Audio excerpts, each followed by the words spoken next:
Dear Venerable Sisters and Brothers, Dhamma friends, to start the Dhamma talk, may you all give the consent with 3 times, sadhu, sadhu, sadhu. Namo tasse bhagavato arahato samma sambuddhasse. Namo tasse bhagavato arahato samma sambuddhasse. Namo tasse bhagavato arahato samma sambuddhasse. Katame tayo dhamma vishesha bhagya tini kusala moolani ti. Dear Venerables, Dhamma friends, we are proceeding along this particular teaching of Venerable Sariputta, that is to say, what 3 things conduce distinction. And if you wish to get a distinctive kind of a progress, you have to be aware what are the things that is very conducive for this kind of a distinction, namely 3 wholesome roots. And just before the same quotation, Venerable Sariputta himself in this Dasuttara Sutta it says, what are the 3 things conducive for diminution or degradation of you? That is the 3 unwholesome roots. So understanding unwholesome roots and the wholesome roots, you have a choice to go to a distinction or for a diminution. And it's a general fact. If you get a chance, if you get a choice, definitely you will select to be uplifting, distinctive, progress side. Therefore you have to understand the kusala moola and akusala moola, wholesome and unwholesome roots. Namely, it is 3 things, the desire, hatred and the delusion, or lack of desire, lack of hatred and lack of delusion, or wisdom. So yesterday we took our discussion to a very dramatic critical point. Whenever a person know the ways and means to make the stream of consciousness more familiar with these wholesome roots under laboratory condition, under the maximum with facilities, and understand the relationship between these wholesome roots and the mindfulness. How long I can keep mindfulness continuously whenever the proximate factors are very conducive and tested and verified and happy. I can bring my stream of consciousness under best conditions with the steadfast mindfulness, but it is not our normal day-to-day life. It may be in the intensive meditation, maybe inside the meditation hall, closed eyes, or without much of sound distractions, smell, taste, so you can be aware. So whenever that the potential and the possibility is being verified and testified, he or she may be now taking the challenge of diversification, testing the mindfulness under not so conducive condition and to meet up with little bit of distraction, so to say, some secondary objects. And how under such circumstances the quality of mindfulness increasing, the versatility of the mindfulness is increasing, how much we can put mindfulness in somewhat adverse situation, and how quickly the mindfulness can return to the at-home, comfortable, comfort zone, or in the sense, the resilience. Whenever distraction happens, how quickly you can bring the attention, bring the mindfulness, bring the applying thoughts to the desired object, which is not promoting unwholesome roots. So this character type is known as resilience. So you are now take yourself from the meditation hall and not without any intention. Now you are put yourself into the walking path. Unintentionally you are walking. And the day you understand, okay, with this kind of a situation also, I can be mindful few steps. And that's a very good sign because your eyes are open, sounds are there, and actions are there. And meanwhile, how much you can maintain this integrity and sustainability of the mindfulness. Therefore, it is kind of a challenging thing, dramatic thing. That is how the walking meditation come into being. So whenever you train it to the point, you can take one stretch continuously, be mindful. At the end, when you are turning, you find mind become bewildered, mind become vulnerable, and it is jump into the seeing, jump into the hearing, and there now your attention is not to develop mindfulness in the completely conducive situation, not to develop mindfulness is direct walking, but when you go to the end and when you are turning, how quickly mind can shift into seeing, hearing, smelling, tasting, touching, like, so to say, changing the channel. So whenever such a thing happens, you are now with a kind of a challenge, and the Buddha is promoting you to take yourself, take your mindfulness into that situation and try to balance so that while turning, even the mindfulness, or not the mindfulness, we can say the awareness or attention is jumping to the eye consciousness, and you comes to know, and you are no more mindful on your primary object. When such a situation happen, uninstructed yogi have different options. One naturally will happen, what can happen is, you get regret, thinking my mindfulness is not so strong enough, and now stream of consciousness jump from wholesome roots to the unwholesome, controllable situation to the uncontrollable situation. I am helpless.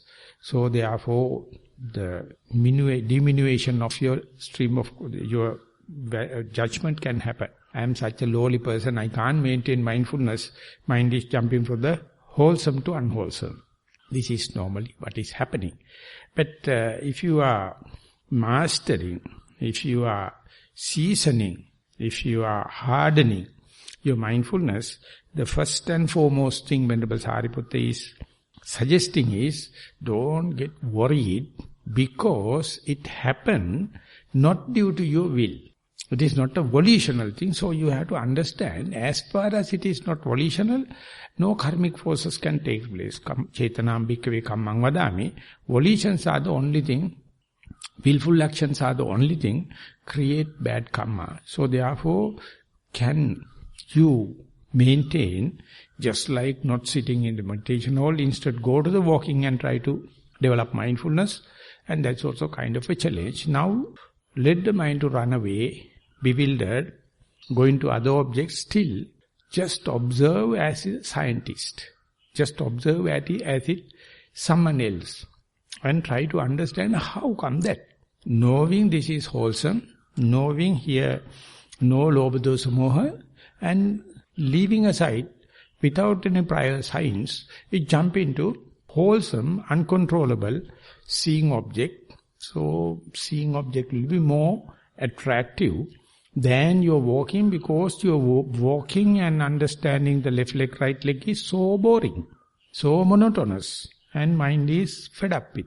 So therefore the first chance it gets jumping into that.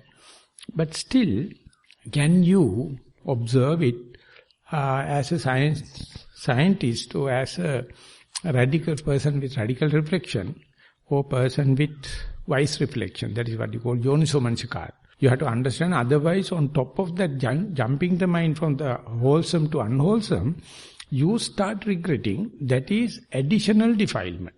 Of course, that is the only defilement, not the additional. Jumping is not a defilement. It's a nature of the mind.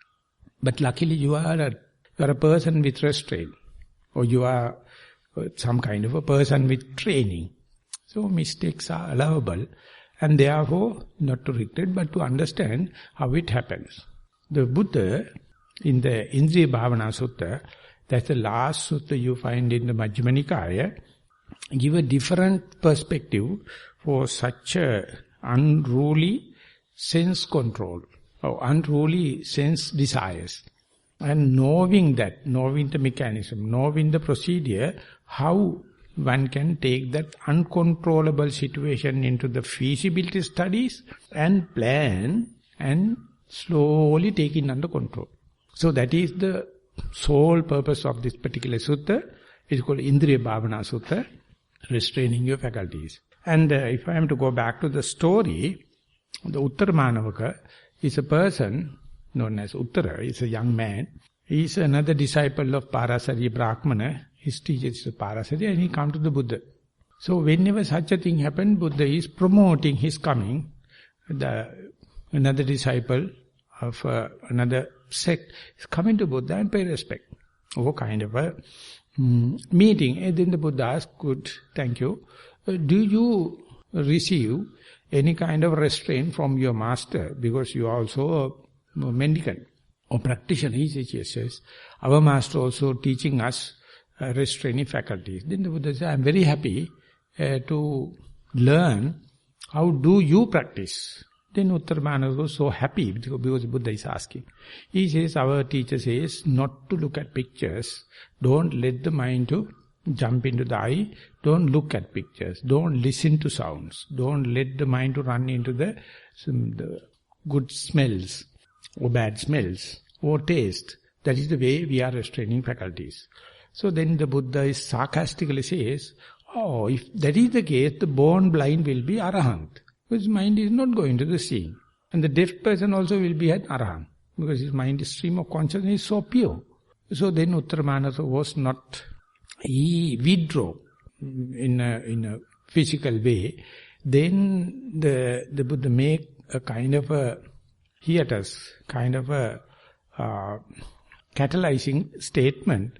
Oh Ananda, because Venerable Ananda was observing the situation, Kadahachi karahachi loke uppajita tagato sambuddho, in a long darkness, occasionally, omniscient one come into being. He himself also prescribed restraining.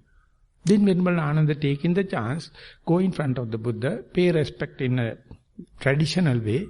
Please, Bande, out of compassion, please let us know how you omniscient one, explain or describe the restraining of faculties. Then the Buddha says, uninstructed yogi, uninstructed commoner. Whenever the eye jump into the visual objects, likings or disliking or in between can happen. The person is confronted with the visual object. Soon the visual object happen, it gets registered only if it is with liking and disliking. So therefore soon the visual seeing happens, leaving aside hearing, smelling, tasting, touching, it jump into the visual object or seeing because that is more attractive. That is more sometimes distractive. So immediately as and when seeing happens, it will be loaded with, bombarded with liking and disliking, or no liking, no disliking. And that the Buddha's own experience is being commentated or given comments. Ananda, when and where the stream of consciousness is loaded with liking and disliking, or liking, disliking, in between, it's very obvious. It is happening due to the dependent origination. And it is happening in the electric way. You can't see beforehand. So therefore, not the seeing, not the arising of the seeing consciousness, but the liking and disliking is so gross.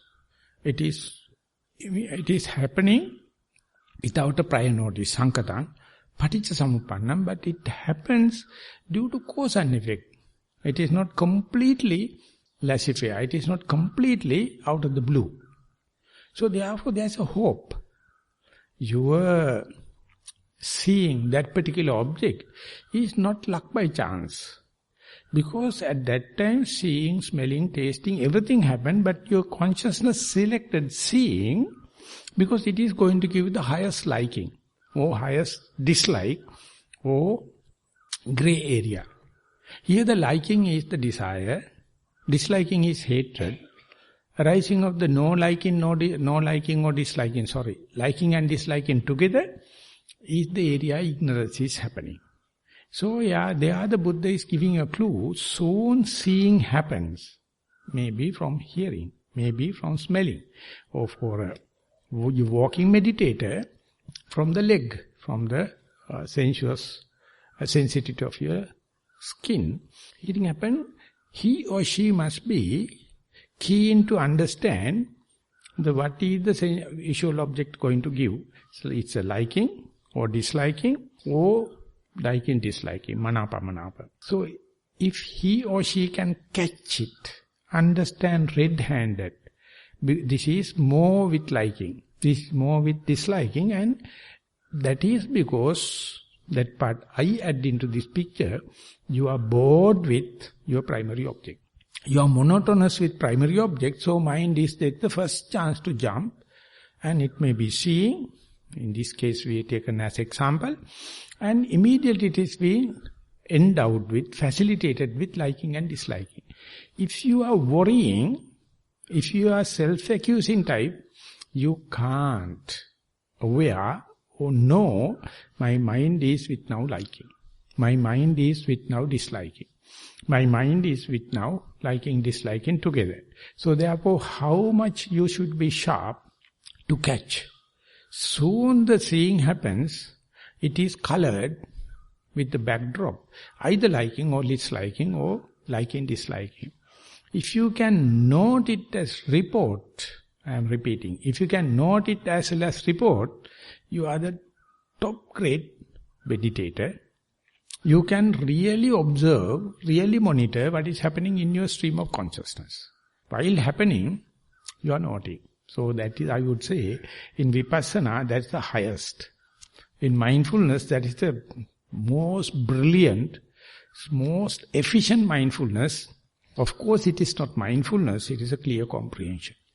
Mindfulness is lifting up you, giving chance for the clear comprehension to happen. Now, I am no more with the leg, I am no more with the sensitivity of the skin. Now, I am with the visual cortex, or I am with the seeing consciousness, because it creates more liking. It creates more disliking. Or it creates kind of a liking, disliking, and the shifting from channel, from the, for our discussion we call, from the wholesome to unwholesome. When it happens, if you can notice, because Buddha is catalyzing you, telling Sankatang, Paticcasamuppanna, Olarika. It is no prior signs. Immediately it can happen. But the change is so gross. Olarika. Olarika means very conspicuous. And Paticcasamuppanna, it is something somewhat predestined. So today in the discussion also, there was a question, if it is everything predestined, if it is already prepared DVD, only we are observing, we can't go, we can't train ourselves, we can't refine ourselves. So, Sankatang, Paticcasamuppanna, Olarika. So that means, according to my understanding, before the touch, before the contact with the visual object happens, mind open to the touch of your feet, sound, smell, taste, visual, but the visual is the most attractive. So therefore your mind select visual object without consulting your consent, without consulting your consciousness. So how come that? Before the contact happens, it select, this is my liking, this is my personality, this is my trait, this is my habituation, directed dispositions. So is it under responsibility of that particular yogi, or leave it to the omnipresent God? I am very innocent, I can't do anything, it's a wish of the God. No, the Buddha says, you poor fellow cannot understand, it is been decided before the touch. And that part Buddha himself understood. and ask you to believe it. You may not verify it, but if you are believing Buddha, it's a higher rate of faith, it is not a normal faith, then you can understand whenever such a array of objects happen, our mind is always jumping to one particular thing according to our character type, according to our likings and disliking. That is what you call anusaya, or directed dispositions, or underlying tendencies. Even we don't know. That is very fast action. That's called low-lying thinking. Very fast. You don't know. You are just succumb. That's a universal law. It's a law of the mind. On top level, slow thinking, you can understand this is wholesome, this is unwholesome.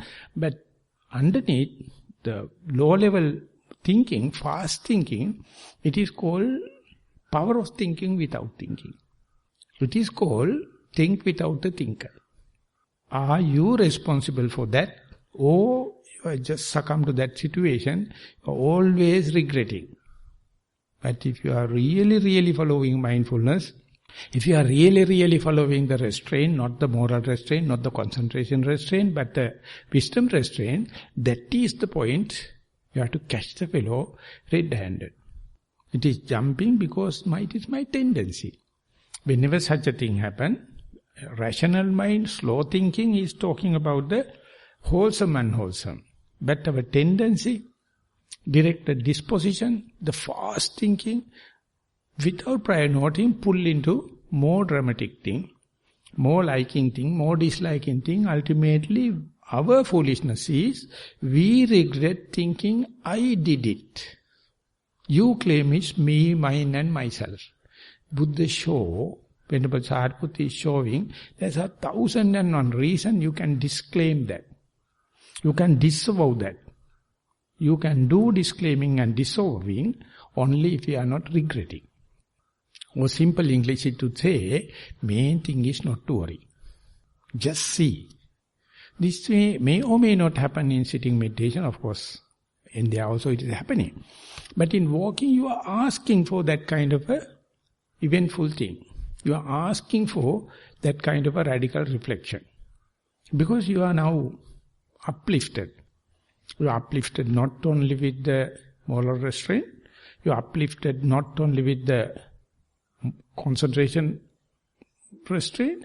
Now you are ready to jump. You are ready to take a risk. Risk lover. You are preparing and testing your restraint of the wisdom. And that is there. Whenever the mind is freely jumping from one to the other, freely changing the channel from one to the other, you are not claiming it as me. You are not claiming this as my bad habit. You are about to see, who am I?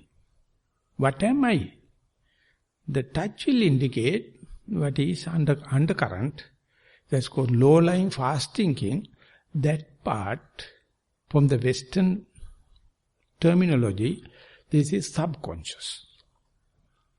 Subconsciously you are already decided. When such a array of objects happen, you have nowhere, your mind is jumping to that, just like a cat see a rat. At that moment, cat cannot observe 8 precepts. No. After rat snakes see a rat, everything is ready, instinctually, you jump and then only a rat cat can understand, yes. And at that time, don't try to give advices to the rat, slowly, mindfully, silently. No nonsense, please. It's nonsense. In Sinhala we call upasaka balala. And cat is happy very slow, very mindful and slowly as far as the rat appearing. And yogis can lot of examples from the cat. It's very slow. But the soon the rat appears, you can see how swiftly. So exactly our cat, in the low-line thinking, the fast thinking, the power of thinking without thinking, And the thought without the thinker is jump to because your walking is boring. Your touch of the soul is boring. You have done so much of 20, 30 steps continuously, and ultimately, what nonsense, what a boring thing, what monotonous. And instead hearing, that is the point where you can see your directed dispositions, your tendencies, and you must have such the brave mind to see the law of the mind, the law of the nature, how it happens. So 3 things I explained. One thing is you must not worry. The other one is you have to, whenever it happens, you have to not to worry as well as be aware, disclaimer. Be aware not to claim that jumping from the wholesome to unwholesome as me, as mine, myself. So it's a hell of a task. It's not a exercise for a beginner. But whenever the time permits, when you feel like a risk lover, when you feel like a businessman, you have to invest upon that. So no one can tell you when is the time you to do. Because your alignment of your energies, alignment of your ways and means, everything must come, and there you can understand, already you have seen the object. Already you have met up with liking and disliking. Still you are earning, you become skillful, you are not allowing your stream of consciousness to fall into defilements. Because something very deep secret now you are revealing. That very understanding is the one the Malunky Buddha is talking about. He says if you are not mindful, not simple mindfulness, it is a steadfast mindfulness. That is called power of mindfulness. Or power of thinking without thinking. When it happens, Rupandiswa sati mutta piyanimittam manasi karoti, saratta chitto vedeti tancha ajyosa tittati. Whenever you are not mindful, when the stream of consciousness jumping from the leg to the visual object, you love it. Without knowing, you appreciate it. Saratta chitto, that's a desire. Tancha ajyosa tittati, you feel how nice if I can go into it and see more detail of it and plunge into that. Because so much you hate the primary object. In the sense, so much you hate the wholesome roots. Instead, invariably, with your directed disposition, you find unwholesome part is more dramatic, it is more tasty, more juicy, so therefore it is happening. So that is why when you are eating a curry like snake gourd, it's boring. But if you can add little moldy fish, that part you really taste. What you find in the patola hodda. Because that is nutritious. The snake gourd, yes, it is a curry, of course, but it's not tasty. So we have to add little condiments. We have to add little moldy fish. Something, and then you are tasty, you feel that particular part. So if you are a good cook, you know how to arouse lobha, dosa, moha. If your mother will say, no, don't go for that. You have to eat only the bitter gourd, or snake gourd. You are not happy with your mother. You will be happy with some other curries because they are more dramatic, more colorful, more tasty, more juicy, more sappy, more with moldy fish. So whole world is a moldy fish. So always searching for that. And that is what we call the technology. That is what we call the skillfulness, because you make something your appetite to that. But the Buddha says, never mind. If you know this is not snake gourd, that is the appetizer, and if you know it, no harm, but You have to understand stream of consciousness to go to the wholesome or unwholesome. There is a chance. That chance you have to understand as and when it happens. So I put it in a dramatic way. Before the touch happens, before the passa happening, our mind, our directed disposition jump forward and select the object and pull it there, and there we just succumb. And ultimately we become worried and claim, I am a very poor fellow. My mind is just pulled into that. You claim it. So the Buddha says, if you have mastered the moral restraint and the concentration, I will give you a special license. Main thing is not to worry. And then don't claim. Disclaim it, disavow it. So without moral restraint and concentration restraint, if you are going to disavow and disclaim, you will be taken by the police and put into jail. You can't disclaim after doing mistakes in the moral atmosphere, concentrate. But if you are sure about the moral and the concentration restraint, you get a special license.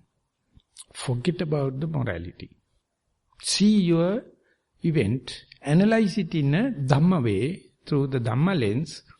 This is something predestined. That is the point you understand, who am I? If I give a free chance, what is my natural selection? And that very understanding, I am traveling everywhere in the world. There is not a single gadget they have prepared to see what type you are. Only by mistakes you can do.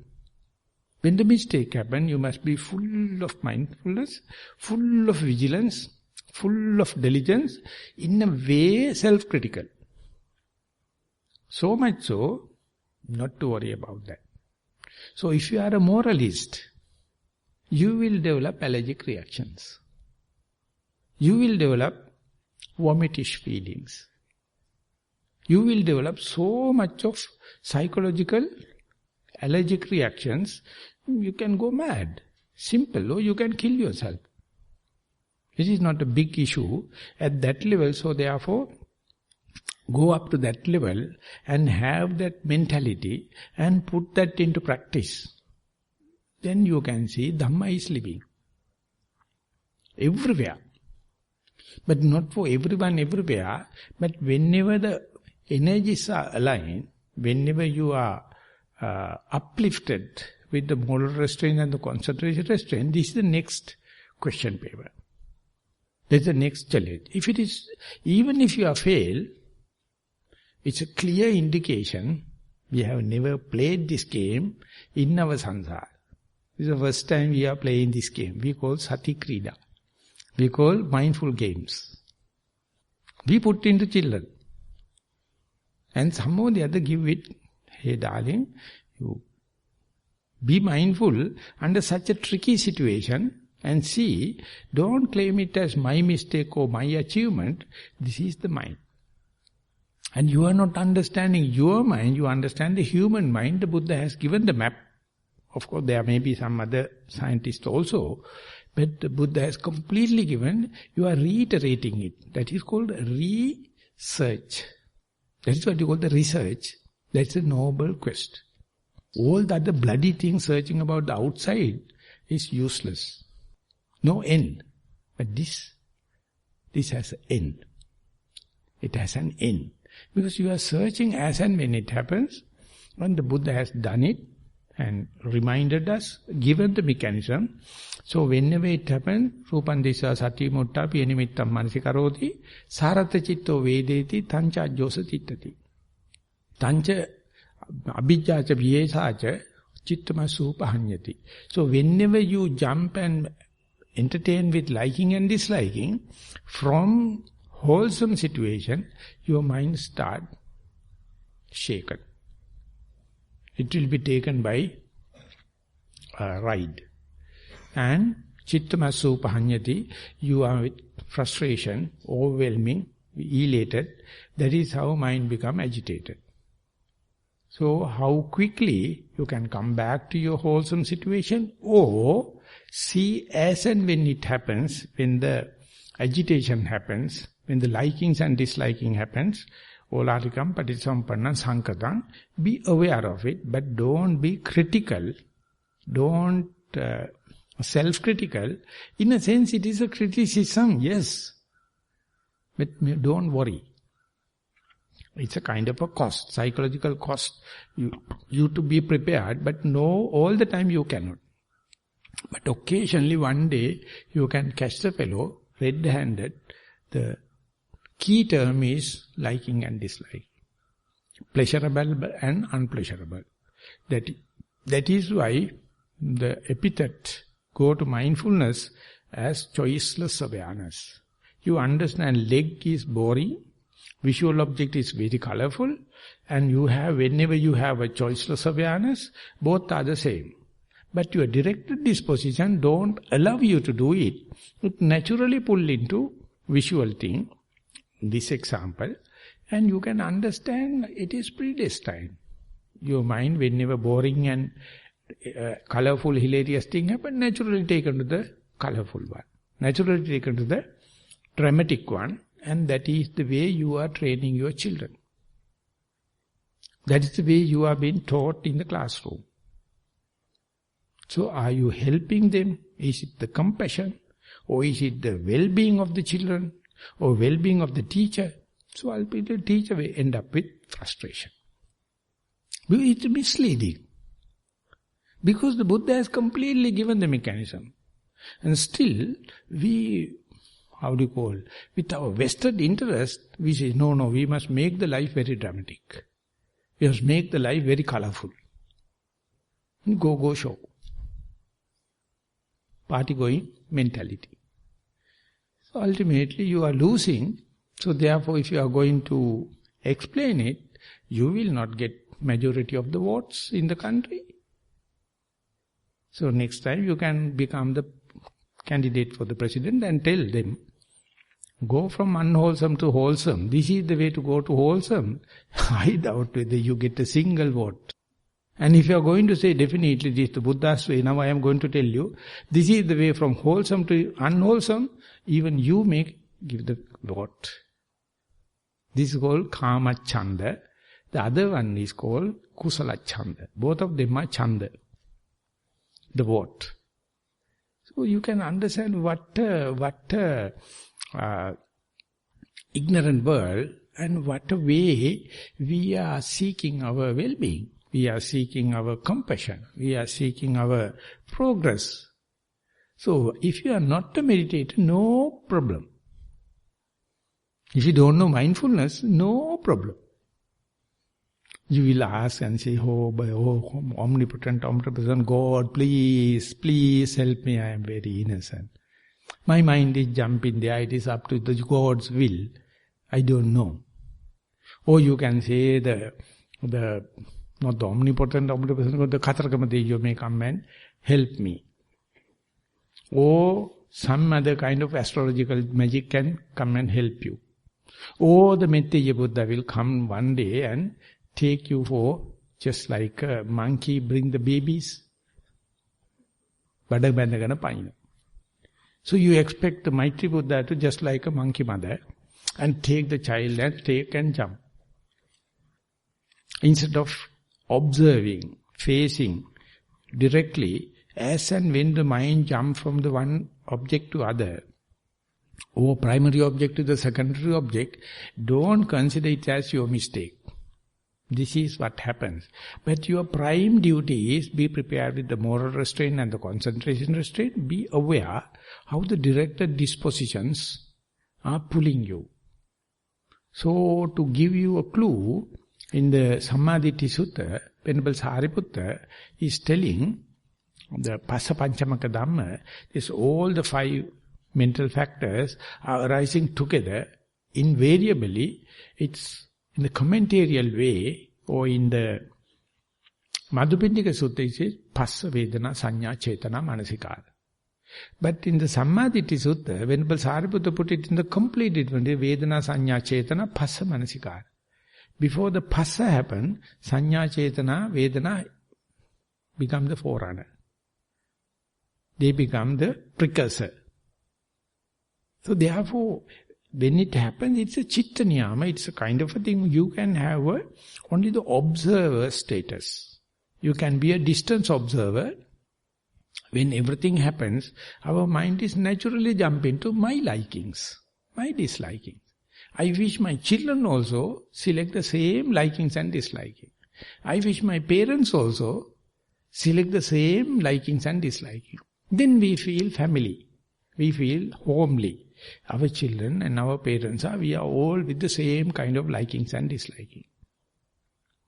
But how can we convince and tell each liking and disliking is like a pulling you from the neutral object. So neutral object is more close to the wholesome roots. And you are already in the wholesome roots. When it is jump into the unwholesome, how quickly you can come back to wholesome roots. That is what you call the resilience. When any adversity happens, knowing that, come back to the already established oasis, undefiled situation, uncorrupted situation. It is not far away. You were there just before and now only you have to find a way back home. And there is no necessity of a savior. No. Everyone is getting the proper, equal chance.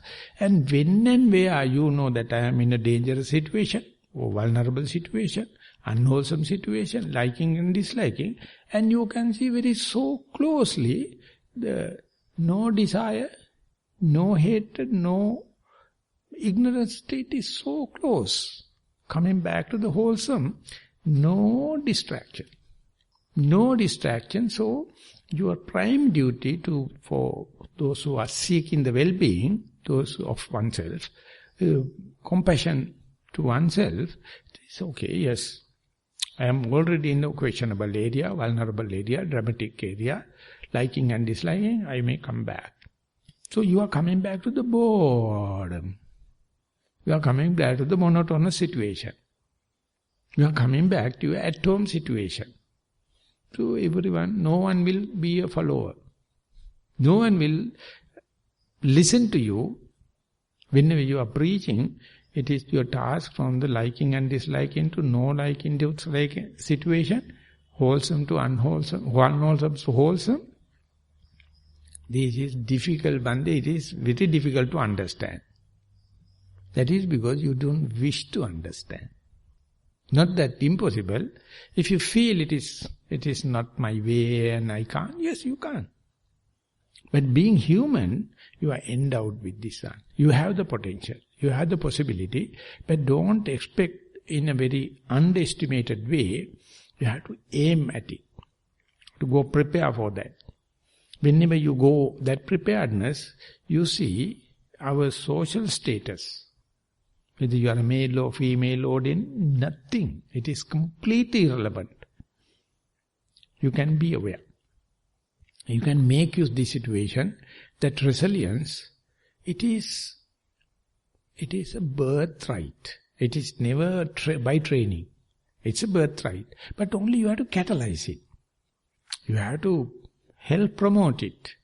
That's why you must have theory understand. You must have 1,001 mistakes. But don't discourage. Using this mistakes as your stage. And upon that heap of your mistakes, next time also let the mind to jump from the leg to the sea, seeing, and when and where time happened, the visual object you see started to fade off. Not colorful. That is what the when and where you become mindful, as Malukya says, Naso rajyasu rupesu rupan diswa patisato. You never admire what you have seen, immediately reinstall mindfulness. You understand the visual object pull me out of the wholesome situation. If I am admiring it, you are completely against your well-being. You are completely incompassionate. So, Naso rajyatu rupesu rupan diswa patisato. Viratta chitto vedeti tanchana ajyosa tittati. Even if he knows this is not my primary object, but the visual object, you have no attraction, you have no desire, you have no facilitating. It's viratta chitto vedeti tanchana ajyosa tittati. You are not going to jump into that. You are not going to do it zoom in, zoom out and resilience, resolution, nothing. You know it's pulling me from the heaven to the hell. So why should I promote?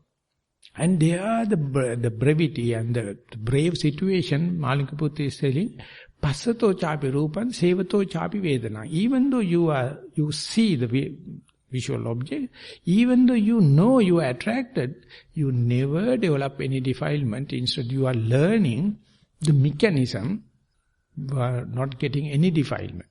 Because this is the last event. By this mistake you are learning.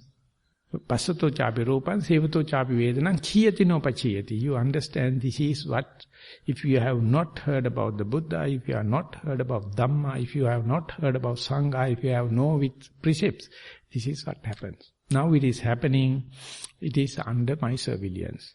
I am monitoring it, so that is the Yoniso Manasikara. Immediately if you are not following it, Ayoniso Manasikara. These, both of them are so close. So you have to be very self-sympathetic. Let the Ayoniso Manasikara happen and mark it, note it, monitor it to catch the fellow red-handed. So I think that is the most challengeful job on the earth.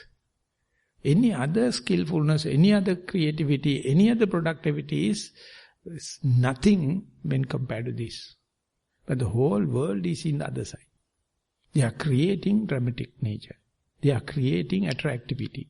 They are creating the likings and disliking and giving Nobel Prizes and Magsaysay prizes and this and that. So you can see what a blind world. What the ignorance, the whole overwhelming ignorance, and you can't talk this subject with people. Then people will think you are mad. So before the ordination, I asked permission to become a monk with my family members. And some people ask why. Others say, point blank, you mad. Usually you are mad, that is also mad. And others say that if you go today, tomorrow you will come definitely because you can't live without the dinner. So my elder brother, he was a communist. I was explaining, I wish to live without money. I wish to be very simple life. And I think the monk could listen. And then he told, you are idealistic. Your ideology, it is not possible in this world. No. Of course, I have never came to Nissarana Vanaya. I have never seen Nissarana Sangha. But I had my hope when Jnanarama will give kind of a umbrella cover. So he says, this clearly indicate you are psychologically imbalanced. Shall we visit a psychiatrist? Very seriously. Then I told, of course, you being the elder brother, Ayya, so we have to listen. Then I told, you have to select the psychiatrist, you have to pay for him, you have to pay for the transport. But you and me, before going to the psychiatrist, must understand whatever psychiatrist says, don't argue, accept it. After the psychiatrist, don't talk to me. Because luckily I know all the psychiatrists in Kandy, they are coming for meditation. I know Godin goes to the psychiatric clinic and teaching psychiatrist. So many knows. So I told. Then he completely, we don't know why I'm telling you, Malli. Something wrong in your calculation, something wrong in your the thinking. You are more idealistic. Then no problem. Because I can select my girl just like you can select your girl. I am going to marry. So why you are telling my girl is ugly or my girl is not up to the mark? I am my right. What are you talking about? Then I told I am going to get married from the Aryan world. Arya answer. So it is useless talking. Get out. That's my own elder brother. My own elder brother.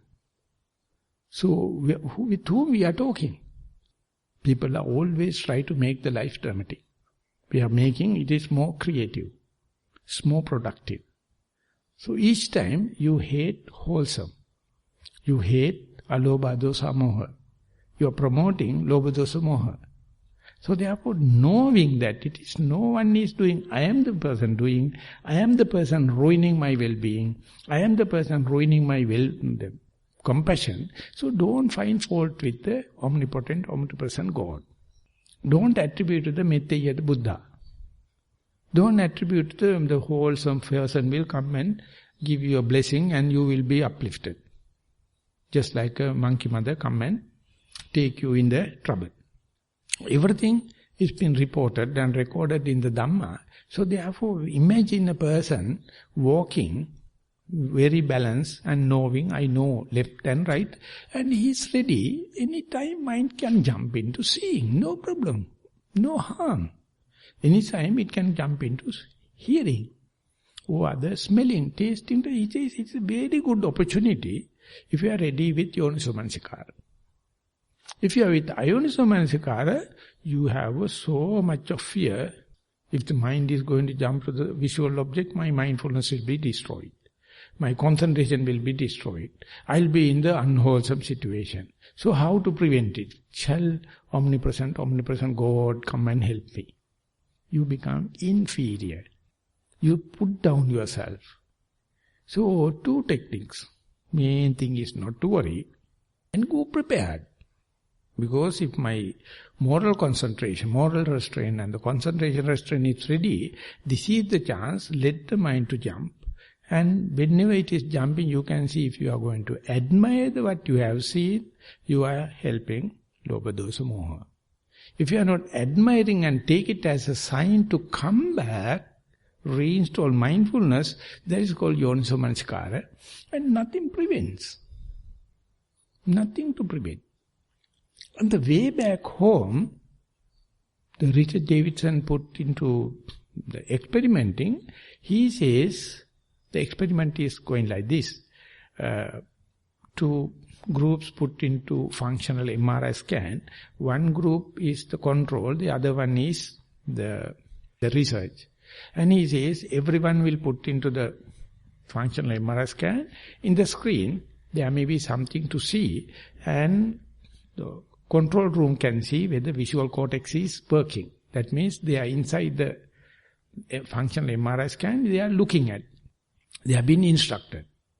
And the experimental group accidentally give a beautiful music.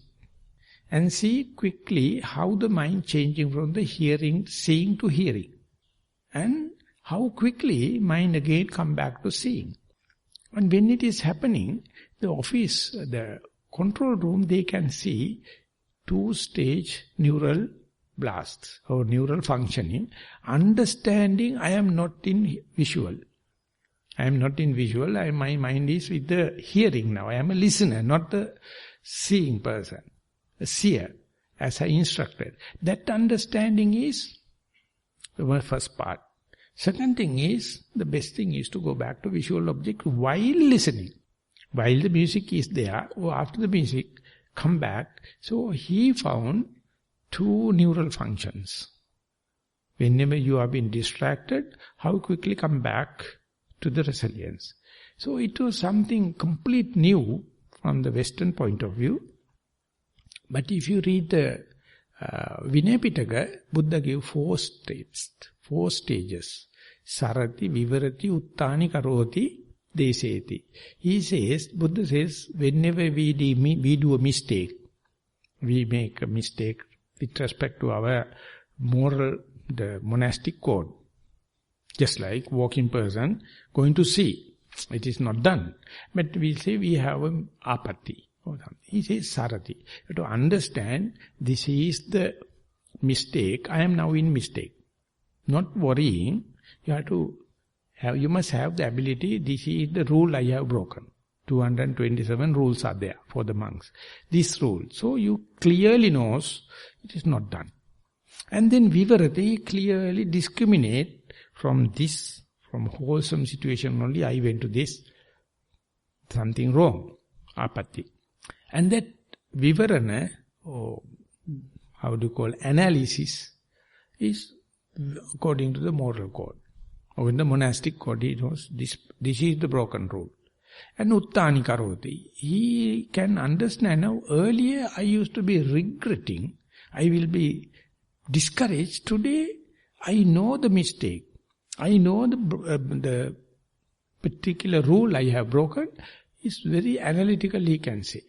Then he has to go to another highly ordained monk and tell, "Oh Venerable, I have broken that and this and that rule, and therefore it is against our vow. So therefore accept my mistake." So whenever he give, okay, Bante, okay, you are my friend, please make sure that you are not going to do it again. And that is the way we are helping each other. All mistake go. Compensated. Rectified. Because of these 4 stages. Sarati, Vivarati, Uttani, Karoti, Deseti. So you are doing mistake, no harm. But if you can erase it so quickly, you can compensate it so quickly, if you can rectify so quickly, why worry? But if you do not know, after doing the mistake, you regret that I being Upasampada Bhikkhu or high ordained monk, I am making the mistakes and kind of thing. So ever brooding, ultimately you will end up with the cancer.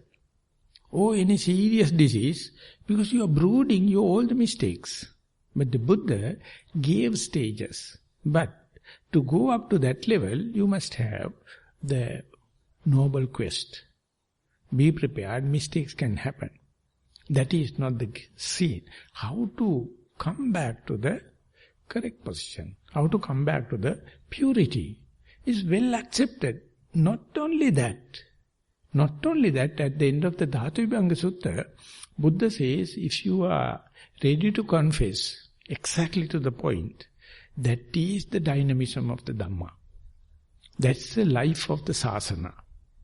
Even you do a mistake, the way you correct it, promoting and boosting the Sasana. So he is having the more, he can claim more of the Sasana than person who has not done mistake, because he knows I have done, and according to the Sasana way, I rectified it and I am a fresh person. So when we go to with Satipasala, with the sexually abused children, 13 years pregnant, father screwed the child, and then when we go there, they are not listening to the Satipasala people, so desperate. Psychiatrist has to come and give psychedelic. But one matron has told, never mind, daughter, you go there walking, just do walking meditation. And ultimately with the effect of psychedelic, she still practice walking meditation. And 15 minutes time, for the moment she was mindful, and she found, I am a fresh person now. Even I am being accused and put a case into the court, and everything is there. They are covered with 10 feet walls. No one is allowed to go there. She became so excited, she gave a talk. Shall we start a Satipasala Samiti or society? I will be the president. Now we can teach you. Even the society is so cruel. Even my father is screwing me.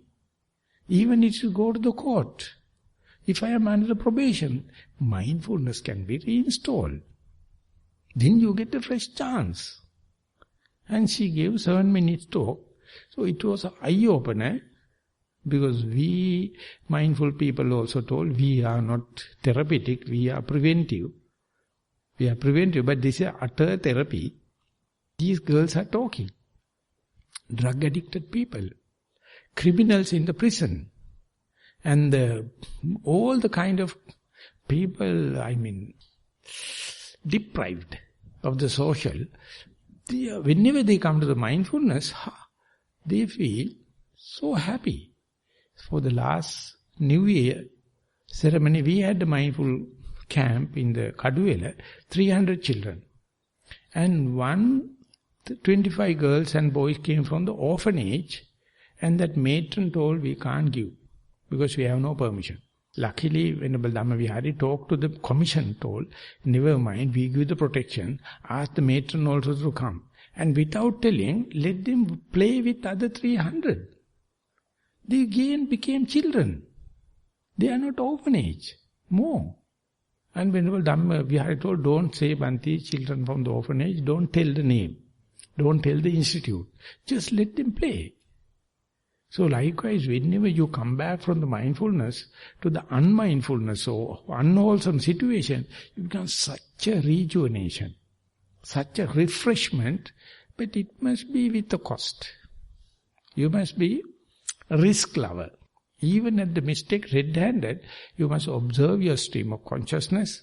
You must observe who did the mistake from the consciousness of the leg or sensitivity of the leg, how the mind jump into the eye, ear. Is it my mistake? Or is it away from my mistake? Or is it omnipresent God? Or can anyone come and help me? No. You have to understand there's a kind of a defilement called directed dispositions or underlying tendencies. These tendencies you will never see unless you develop moral restraint and the concentration restraint. And even then you can escape. You can avoid. You are missing the bus. You are losing the chance. After that you must be invitive. You must not promoting, not asking. Whenever such a thing happens, you have to understand, who am I? At the deathbed, what will be the object I am going to select? You think that you are already given the generosity and everything will come and hug you at the deathbed? I doubt. I have my fair doubt. What he is going to select, no one knows. So therefore, do this experiment. I call this a rehearsal. Let the mind to play hell. Let the mind to send kites. And just see, if the chance is given, how the mind is playing, and observe it as a second person. But not at the karma loka. But if you are sure about your moral restraint and the concentration restraint, then you can play this game. You can make the main advantage of this game and see, no one can help me. I have to run it. And not only one time, 1001 time. To reconfirm it, reiterate it, happen it, and ultimately you find that only single law of the nature, law of the mind, and it is no male-female difference, no apprentice or advancing or advanced difference, exactly the same. So when other person is doing a mistake, while walking he is looking up and down, you can't find fault with him, you are in the bloody same situation. How can you find others are looking at the monkeys and birds and flowers? But if he's come and ask, Bhante, I can't meditate because monkeys are there, some flowers are there, and birds are there. Then he says, so then what? No, whenever the mind goes, I feel regret. Then says, darling, don't regret. Don't worry. Let that happen. Do it again and again. Regretting is the mistake. It is the defilement. Going out can be compensated. Going out can be rectified because this is the Buddha's type. This is the sasana. So if you do not know, sorry, no problem. But don't say, someone come and help you. So you have to ready with your ways and means, your all the abilities, the faith, the energy, the concentration, the mindfulness, the concentration, the wisdom, everything must align and let the mind to send kites. Under the surveillance, let loose. And there you find that very surveillance, that very preparedness itself is a restraint. You are restrained in your faculties. It is not the restraint of your moral and the concentration. This is a kind of a wisdom restraint. And whole world is a laboratory. Each and every posture is a laboratory. Each and every mishap is a chance. So you see, silver lining all the dark clouds. You can find a reason to be glad under any circumstances. So with remark, I would like to sum up the day's talk. Thank you very much for listening.